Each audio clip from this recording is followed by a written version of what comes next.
Why is this the most Spider-Man statue I've ever seen? Find out today.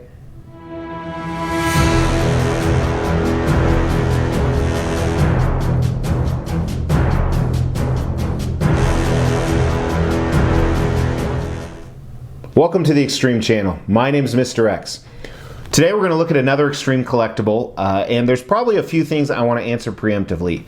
This is a custom Spider-Man piece, and it's not only custom, which means it's not approved by Marvel, it was a private commission, but it's not a new piece to my collection.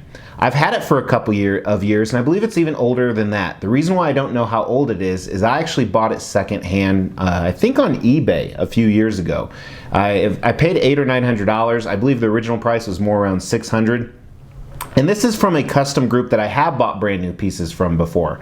You'll actually see at the end of this video, I'll throw up some videos to some of the other pieces in this from this same custom group.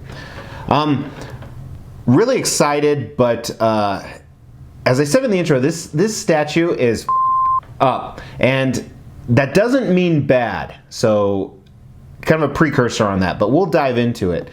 He is 1/4 scale, means he's 4 times smaller than what he'd be in real life. This is obviously the adult Spider-Man. If it was the teenage Spider-Man, I'd say it's overscaled, but we'll get into all that with design. Another reason I'm reviewing him, even though he's an older piece, is I recently dropped a Green Goblin video that I've always wanted to do, and I talk about the cat virus in that and how that's slowing down some of my other shipments. So I'm just catching up on some other stuff for you guys, and I don't see too many pictures of this guy. And as I looked at him really closely, because a lot of times I don't look at these very close after I get them out of the box, they sit in the collection and I admire them from afar, I see some of that up stuff that I'm talking about, both good and bad. We're going to review him using the extreme scale. Check out one of my previous videos. Check out that Green Goblin video. That'll show the extreme scale on what that actually means. And we're going to talk about concept, design, paint, sculpt, overall. We won't talk about value because we don't talk about value with used pieces because you can't really get a true value. As I said, I think the original price was around $600 or so. I paid $800 on eBay because he is harder to find because it is a pretty cool concept, which is how we're going to start off here. Look at that awesome segue. But this is Spider-Man, and with Spider-Man, there are so many different options for Spider-Man. I could do a whole video on all the different Spider-Man options. And recently, 2 new Spider-Mans came out. Spider-Mans or Spider-Men? In the comments below, right, what it would be, Spider-Mans or Spider-Men, from XM Studios and Sideshow Collectibles, 2 of arguably the biggest licensing companies out there. And then there's a ton of custom ones in the works. I actually have another custom one on order right here. And I own quite a few other customs as well. So go check out Spider-Man within, you know, here's a link to one of them. This is a custom Spider-Man. And then of course I have some offshoot Spider-Man characters like Miles Morales. And I have the original Spider-Man comiquette. Hopefully you can see him behind there, which I haven't ever reviewed either, but I should sometime. Anyway, back to this piece. So when you talk about Spider-Man concept-wise, you can do a museum pose or you can do an action pose. You saw both in some of those ones I flashed up on the screen. What I really like about this guy is a very unique concept, and not only is it unique, it's quintessential to Spidey. It's presumably a New York street base. And it's very old, which you assume he's in the run-down part of New York. So he's not in Manhattan or the fancy rich area. And same with the light pole that he's hanging on. As you move up it has a lot of age, a lot of wear to it. However, his costume is completely green. Not green, but fresh, not dirty. And there's a couple switch out options we're going to talk about in design. The other one's where he's shooting the web shooter. You can see the camera here. He's hanging, so he's in surveillance mode. He's spying on somebody, checking out what's going on. Not really a dynamic pose, but it kind of is because he's hanging, which is what's so unique. You never see this. He's hanging from his spider web. It was actually hard for me to take pictures because he moves so much. And that's what I really like about this piece. It's Spider-Man hanging. I've never seen that before. Maybe somebody else has. I have not. So really unique concept. It attributes Spidey's powers. It's awesome that he's upside down. A classic Spider-Man aspect. I think this concept is awesome, and this concept is an X to me. It is an awesome Spider-Man. And what's funny, this custom commission group, not most, but quite a few of their concepts are X's. But sometimes where they fail is on some of the other categories we're going to talk about, and this is no exception. Starting with design. Now, design's a unique one on this because they went and did something somebody, to my knowledge, has never done before. You want to create a hanging Spider-Man, and you want it to last. You don't want it to tip over. You don't want it to fall. So there's a huge risk with the design. Also with design, we talk about displayability, things like that. So first thing I want to talk about design is the switch outs. Here's a close-up of him holding the camera. Now the other switch out I left in the box, and I don't want to go through my Indiana Jones warehouse. So hopefully you're looking at a stock photo right now, or someone else's photo that I have to give them credit that I found online. 2 switch out options, always a good thing. The base is rather large in my opinion, and it might be to support the weight as far as physics or whatever that would be, so it doesn't tip over. If that's the reasoning behind it, I understand. If not, we could have cut it down and saved more space on the bottom here, especially wasted space. Could have also put in a Daily Bugle newspaper dispenser, or maybe something from a fallen villain or something down here. I think that's definitely some missed opportunity. With the design too, I'm not sure why they went old school on, why he's in the ghetto part of New York. He could have been in a fancy part of New York. Another part of the design is that it does have a light up feature, and mine's not very bright, but here's a picture of it lit up. Cool Easter egg. I like that they did that. Let's get the dimensions on him. So the widest point of this base is about 16 inches, and depth is right about 9.5. It might be a little bit more with this sticking out. And the total height on this is almost 29.5 inches. So that creates a display problem within a cabinet. I set him on top, so it's not a huge deal for me. But if he was too much lower to the ground, it wouldn't look realistic or cool. And that brings me to my next point, is this street light is not to scale. So it doesn't bother me particularly, because a true street light to scale would probably be about 50% bigger. But some people just don't dig that. I think it's all right. Then that brings us to the last part of the design. How do I make a Spidey that's not going to fall, not going to tip? Well, he is clearly not made of porcelain. It's a very light resin, I believe. He's hollow, I believe. And a lot of people will bash that quality, but what else are you going to do? So I don't think that's necessarily a bad thing, but it's something that you have to be aware of. Then last, we're going to take a look at the spider web. And I'm not talking about paint and sculpt here, but this is actually gauged wire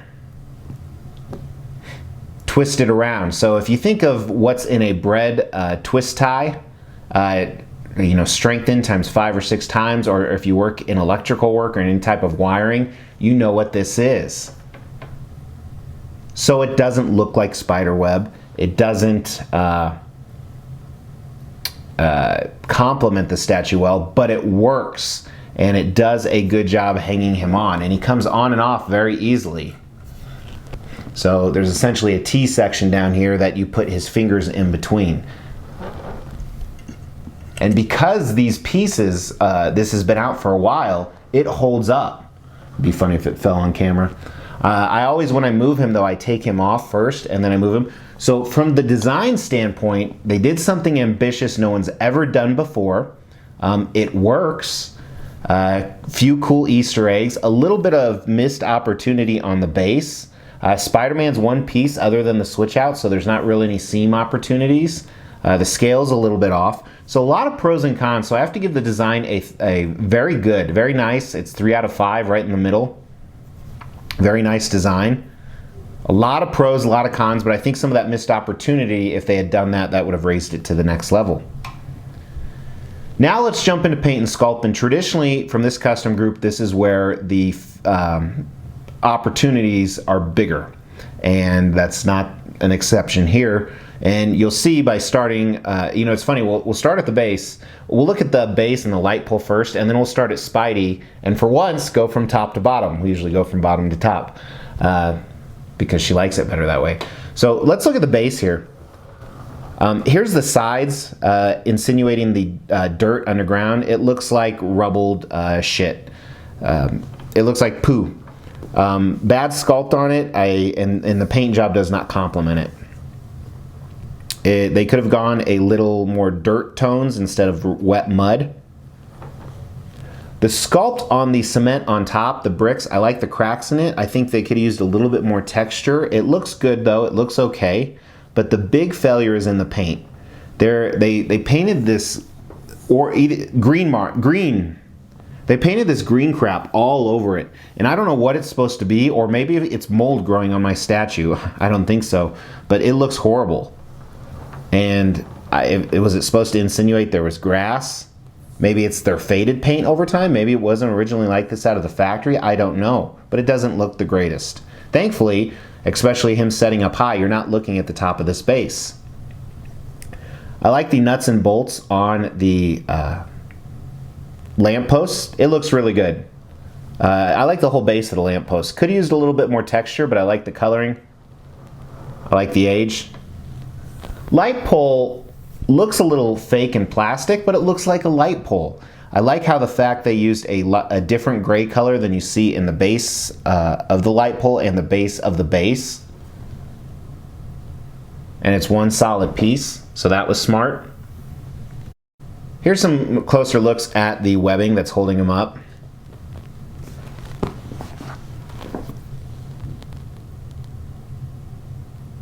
As I said earlier, it doesn't look the best, but I don't know what other options there would be, honestly.